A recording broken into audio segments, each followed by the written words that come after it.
Ustedes, compañeros,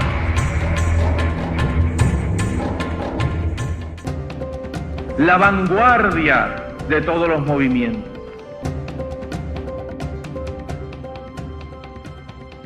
Los primeros en estar dispuestos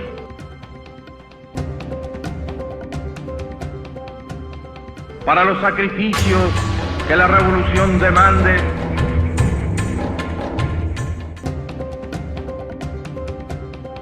Hay que plantearse tareas reales y concretas.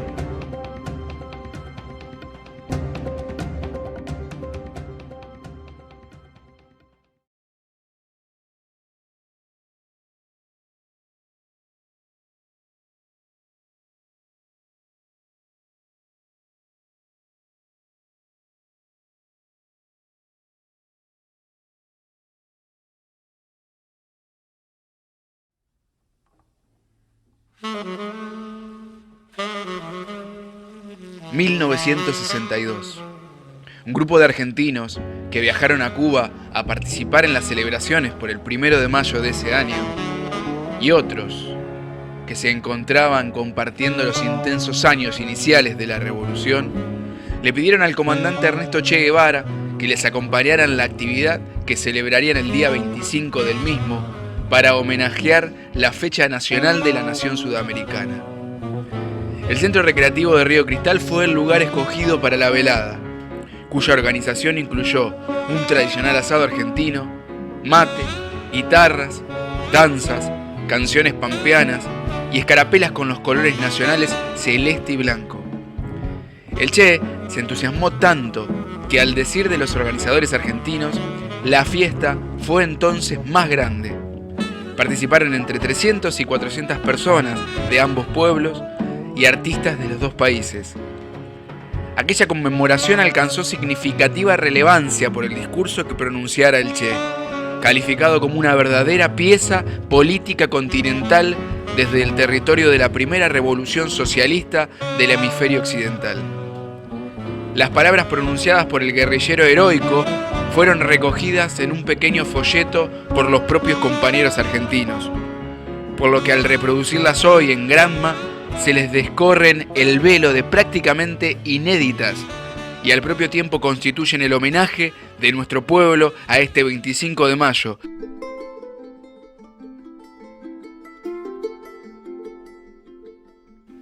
Queridos compatriotas de toda América, queridos coprovincianos, los que hoy festejamos una de nuestras fechas patrias. Este momento, repetido muchas veces en el curso de nuestras vidas, tiene hoy una significación especial, un tono y un colorido especial. Es aquí, en otro país de América, en nuevas condiciones de América, donde festejamos una vez más el 25 de mayo. Y esta vez no se escuchan los discursos consabidos y no existe la fanfarria consabida, las palabras huecas con que los gobernantes de turno tratan siempre de hacerse copartícipes en la gloria de los viejos próceres. El 25 de mayo, aquí en Cuba, tiene para nosotros, pues, características muy especiales.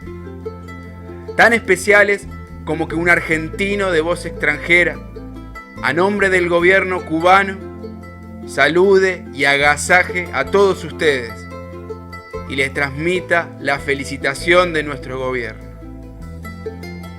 Son las nuevas condiciones de América, condiciones que han ido madurando a través del tiempo, que han ido consolidando esta nueva era en que vivimos, este nuevo momento histórico del cual Cuba tiene la gloria especial de ser el iniciador en América.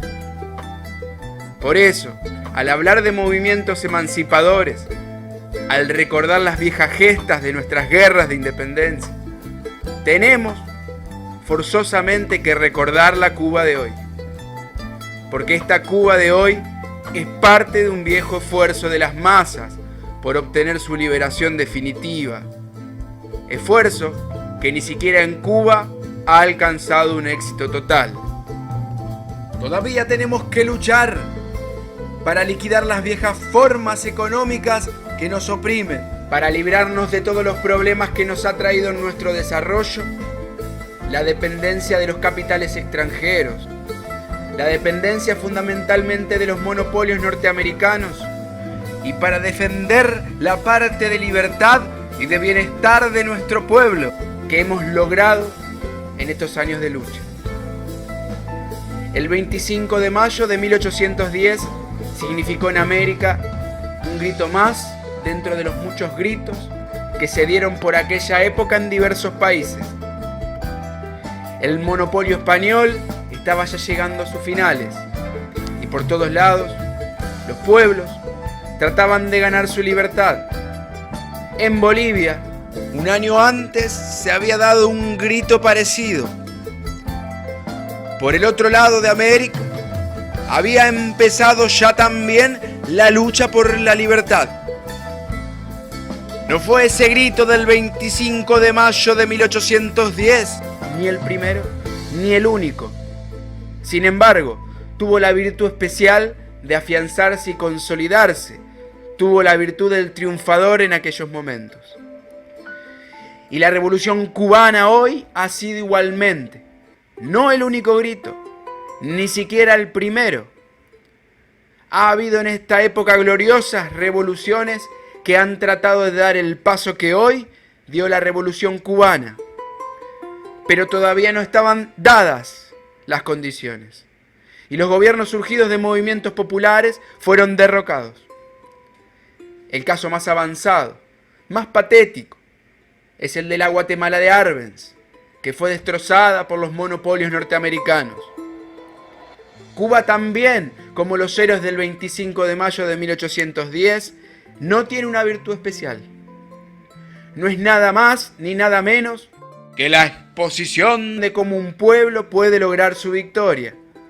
No original, no en base a planteamientos que se hayan imaginado por primera vez. No usando una estrategia por primera vez descubierta en la historia. Aprovechando el momento histórico en que se desarrolló. Utilizando acertadamente la estrategia revolucionaria. Unificando a todas las masas anhelantes de un cambio mediante el liderazgo de un movimiento que supo, en un momento dado, interpretar las aspiraciones del pueblo cubano, bajo la dirección de un líder de unas características extraordinarias que, como todos los grandes líderes, supieron aglutinar a todo el pueblo de Cuba y en las condiciones especiales en que nosotros estábamos, luchando desde la sierra, en las más difíciles condiciones de la guerrilla, en los campos, supieron unificar un ejército campesino que avanzó sobre las ciudades, que unió así a la clase obrera, que derrotó al ejército en una y en muchas batallas campales, y que llegando desde el campo entró a la ciudad, y después se dedicó sistemáticamente a destruir el viejo orden establecido, empezando naturalmente por el arma más poderosa de la reacción, que es el ejército. Porque no hay revolución triunfante que no tenga como imposición primera la de cambiar totalmente al ejército vencido, reemplazarlo por un nuevo ejército y establecer el dominio de clase. Eso hicimos nosotros y esa es nuestra virtud. Esa es la experiencia que podemos mostrar a los pueblos del mundo y sobre todo a los pueblos de América, con más fuerza, con más patetismo, porque hablamos el mismo idioma, hemos vivido la misma experiencia y nos entendemos muy fácilmente cuando estamos en uno o en otro país. Por eso, mostramos aquí una experiencia, naturalmente, no la única. No pretendemos de ninguna manera que esta experiencia cubana marque el único camino para la liberación de América. Pero sí uno importante, la demostración efectiva de que los ejércitos represivos se pueden destruir, que el pueblo puede ir armando a su vanguardia combatiente, enseñándole a combatir, a destruir al ejército adversario, a acosarlo y al final a pulverizar. Podemos nosotros también mostrar aquí cómo crece, cómo se desarrollan las masas. Uno de los fenómenos más interesantes, que es el fenómeno del desarrollo de la conciencia revolucionaria. Todos sabemos que se necesitan, para que haya una revolución, condiciones objetivas y subjetivas. Y se necesita que el gobierno objeto de la revolución esté sufriendo embates fuertes y haya perdido su capacidad de reacción. Las condiciones objetivas están dadas en toda América. No hay país de América donde no estén en este momento dadas al máximo. Las condiciones subjetivas, sin embargo, no han madurado en todos los países con igual intensidad.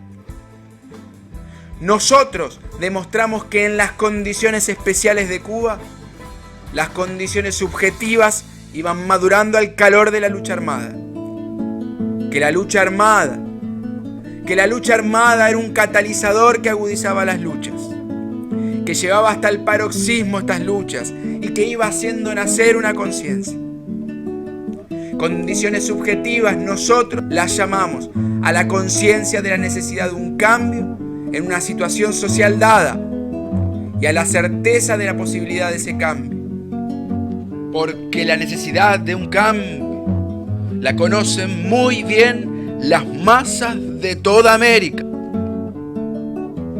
La posibilidad de un cambio, la posibilidad de tomar el poder es algo que no siempre se conoce. Los pueblos no siempre conocen su fuerza. Y la lucha armada en Cuba fue desarrollando esa fe del pueblo en su poder, hasta convertirlo en una certeza de la victoria y hasta hacer que esa fe nos hiciera lanzar contra las armas del enemigo. Derrotar su superioridad numérica en cuanto a soldados armados, su superioridad de fuego, la superioridad de sus armas modernas.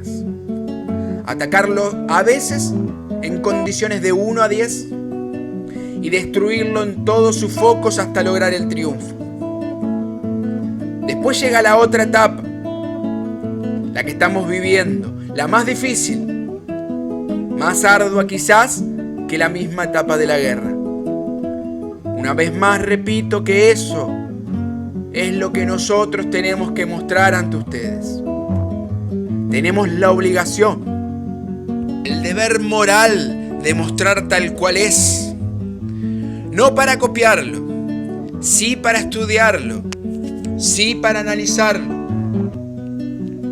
Cuando el tiempo siga su curso y también la revolución cubana se convierta en objeto de estudios históricos y algunos de los que participaron en esta revolución sean catalogados por las generaciones venideras como héroes de este momento, entonces la revolución tendrá estas virtudes, las que ahora he enumerado, las virtudes de haber demostrado ante América lo que puede hacer un pueblo en armas cuando está bien elegida su estrategia revolucionaria y cuando está bien dirigido su ejército revolucionario. Naturalmente, en América hay condiciones diferentes. Hay países con grandes condiciones para la lucha de guerrillas y países con campesinados muy fuertemente desarrollados, donde se hace mejor la guerra. Hay países donde la clase obrera, las poblaciones urbanas son mucho mayores y donde las condiciones para una guerra son más difíciles. Nosotros no somos técnicos especialistas en subversión, como hay técnicos especialistas contra la subversión. Sin embargo, sabemos una cosa, y es que un hombre armado vale tanto más que otro hombre armado, de acuerdo con la ideología con que lleve su arma, y que para que un hombre esté armado, tiene que conseguir un arma, y que las armas no nacen por generación espontánea, ni están tiradas a la vuelta de la esquina. Las armas están en poder del ejército opresor. Para lograr la liberación revolucionaria hay que tomar las armas, las pocas que haya, y con esas quitar nuevas armas y convertir el pequeño ejército en un gran ejército popular. Perdónenme, compañeros, mi insistencia castrense en las armas. Sucede que estamos evocando un día en el cual el pueblo argentino manifestó su decisión de tomar la independencia. Y después de hacer el cabildo abierto, y después de aquellas discusiones de las cuales año tras año recordábamos en actos como estos, después de escuchar las manifestaciones de los obispos españoles que se negaban a la independencia y manifestaban la superioridad racial de España, después de todo eso, hubo que instrumentar aquel triunfo político de un momento. Y entonces el pueblo argentino tuvo que tomar las armas y expulsar de todas las fronteras al invasor español. Había que asegurar la independencia de la Argentina, asegurando también la independencia de las hermanas naciones de América. Y los ejércitos argentinos cruzaron los Andes para ayudar a la liberación de otros pueblos. Y cuando se recuerda las gestas libertadoras, siempre nuestro orgullo, más que el haber obtenido la libertad de nuestro territorio y haber sabido defenderlo de la intrusión de las fuerzas realistas, es el haber cooperado a la liberación de Chile y a la liberación del Perú con nuestras fuerzas, con nuestros ejércitos. Aquello era más que un altruismo de las fuerzas revolucionarias. Era una necesidad imperiosa, era el dictado de la estrategia militar para obtener una victoria de alcances continentales, donde no podía haber victorias parciales, donde no podía haber otro resultado que el triunfo total, que la derrota total de las ideas revolucionarias. Y ese momento de América, compañeros, se repite hoy. Aquí, en esta pequeña isla del Caribe rodeada de mar, rodeada de enemigos también, se vuelve a repetir la historia que la Argentina una vez vivió. Nuestra revolución es una revolución que necesita expandir sus ideas, que necesita que otros pueblos la abracen, que necesita que otros pueblos de América se llenen de bríos. Tomen las armas o tomen el poder, lo mismo da. Porque en definitiva al poder hay que tomarlo con las armas después. Y nos ayuden en esta tarea que es la tarea de toda América y que es la tarea de la humanidad, la tarea global de luchar por la destrucción del enemigo monopolista, imperialista, que no va a ser derrotado sino cuando el último de sus magnates vaya por lo menos a la cárcel, sino al patíbulo. Que no puede terminar antes, que no puede terminar sino con la derrota total del imperialismo. Y la derrota total del imperialismo se está creando cada día que las fuerzas populares dan batalla y la ganan en cualquier lugar de América o del mundo. Tan hermanos nuestros, tan hermanos en nuestro destino son los pueblos de América en este momento, como son los pueblos de Asia o del África. Tan hermanos nos sentimos nosotros en este momento del pueblo de Venezuela, de Paraguay o del Perú, o del pueblo de Argentina, como de los pueblos de Argelia que obtienen su independencia, de los pueblos de Vietnam o de Laos, que todos los días perecen por obtener la independencia. Todo es parte de una sola lucha. Y es verdad, cuando el imperialismo lo llama con un denominador común.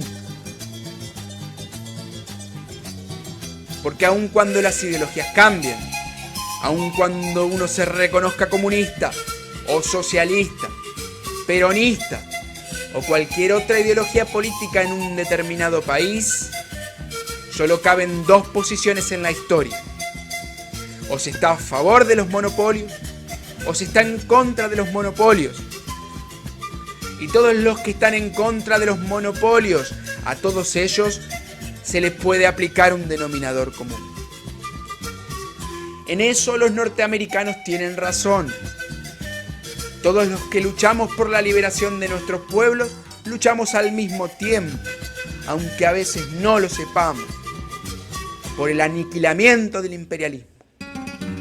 Y todos somos aliados, aunque a veces no lo sepamos, aunque a veces nuestras propias fuerzas las dividamos en querellas internas, aunque a veces por discusiones estériles dejamos de hacer el frente necesario para luchar contra el imperialismo. Pero todos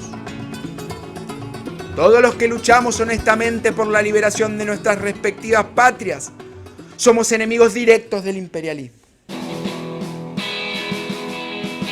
En este momento no cabe otra posición que la de la lucha directa o la de la colaboración. Y yo sé que ninguno de ustedes es colaborador del enemigo, que ninguno de ustedes está ni remotamente a favor del imperialismo, y que todos están decididamente por la liberación de la Argentina. Liberación, porque la Argentina está de nuevo encadenada. Cadenas a veces difíciles de ver, cadenas que no siempre son visibles para todo el pueblo, pero que lo están amarrando día a día. El petróleo se va por un lado. Compañías norteamericanas entran por todos los lados del país. Viejas conquistas van cayendo y todo eso se produce lentamente, como un veneno sutil que va penetrando así en la Argentina, como en muchos otros países de América.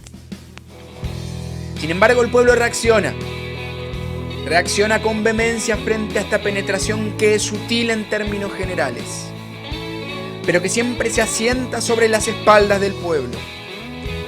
Y cuando los gobiernos tratan de lavarse las manos con una elección, suceden para ellos fracasos como el de la última vez. Entonces viene la intervención descarada del imperialismo, de sus títeres, de todos sus edecanes. Entonces vuelve una situación conocida y vuelven las luchas de las masas populares. Si los caudillos de la reacción son hábiles, tal vez la encaucen hacia nuevas formas en que pueda permitirse otra burla más. Si los caudillos de la reacción no son lo suficientemente hábiles, o si el pueblo es más avisor que ellos, puede ser que el impulso de las masas llegue más allá de donde se ha llegado hasta ahora. Puede ser que se dé el paso necesario para que la clase obrera tome el poder.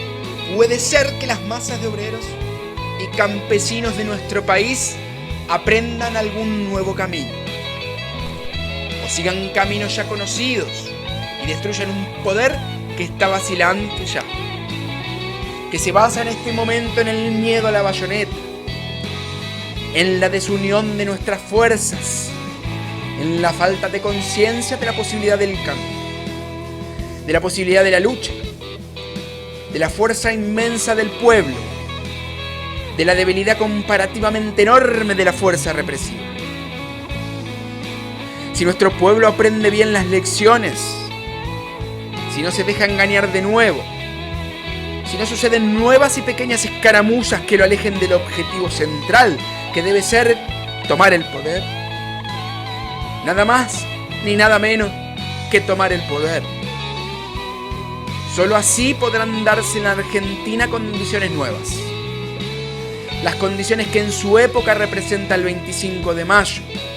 Las condiciones de un cambio total.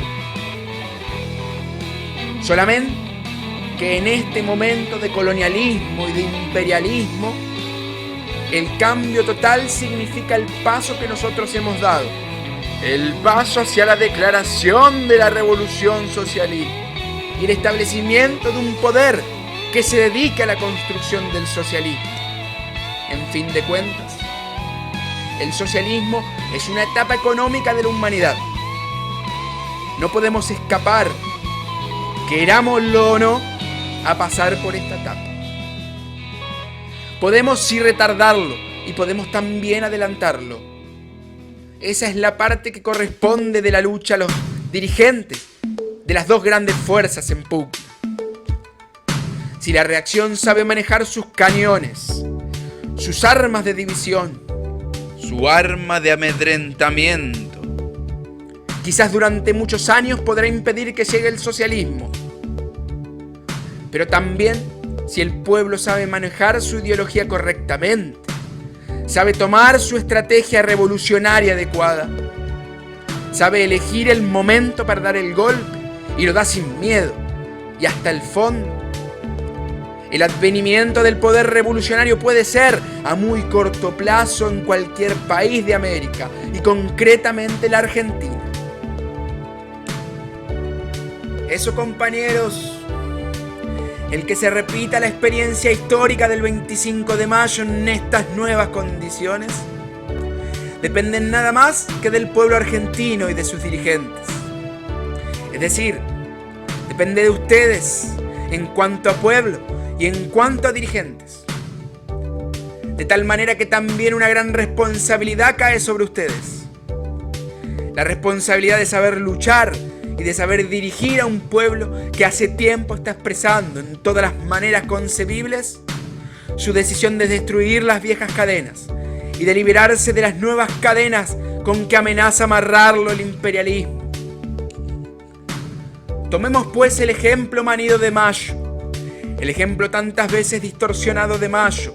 Tomemos el ejemplo de la Revolución Libertadora, que salió de sus fronteras, inundó con una ideología nueva que no era propia, pero que había encarnado en sí para trasladarla a América.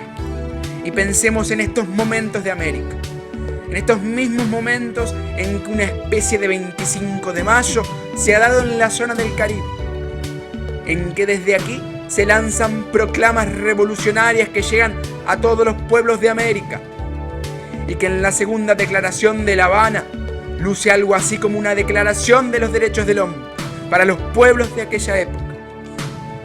Pensemos en la unidad indestructible de todo nuestro continente. Pensemos en nuestra economía igualmente distorsionada, igualmente ha arrojado cada pueblo por el mismo imperialismo. Pensemos en que somos parte de un ejército que lucha por su liberación en cada pedazo del mundo donde todavía no se ha logrado. Y aprestémonos a celebrar otro 25 de mayo, ya no en esta tierra generosa, sino en la tierra propia y bajo símbolos nuevos, bajo el símbolo de la victoria, bajo el símbolo de la construcción del socialismo, bajo el símbolo del futuro.